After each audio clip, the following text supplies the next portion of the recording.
اگر آج ہمارے گھر پر کوئی حملہ کرے، کوئی قبضہ کرنا چاہے ہماری جائیداد پر،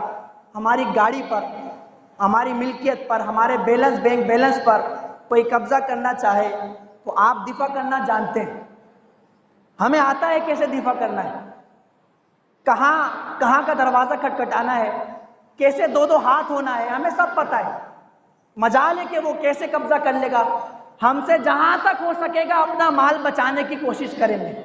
ہم سے جہاں تک ہو سکے گا ہماری عزت پر کوئی حملہ کرتا ہے تو ہم، اور حکم بھی اسلام کا یہی ہے، ہم اپنی عزت بچانے کی کوشش کریں گے، ہاتھ باندھ کر کھڑے نہیں ہو جائیں گے، ہاتھ پہ ہاتھ دھر کر بیٹھ نہیں جائیں گے کہ تو ہمارے گھر کی عزت پامال کرتا رہے اور ہم تجھے دیکھتے رہیں گے۔ کوئی بھی غیرت مند فرد، عقل رکھنے والا، وہ نہیں دیکھے گا، اپنی عزت کو پامال ہوتا ہوا نہیں دیکھ سکتا۔ جو اس کے اندر غیرت موجود ہے وہ غیرت اس کو دفاع کرنے پر مجبور کرے گی، اس کا حوصلہ بڑھائے گی، اس کے جذبات ابھارے گی۔ ہمارا مال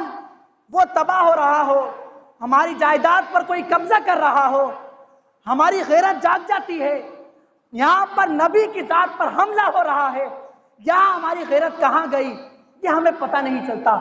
یہاں صحابہ کرام کی ذاتوں پر، ان کے ایمانوں پر اور ان کی شخصیات پر حملہ ہو رہا ہے،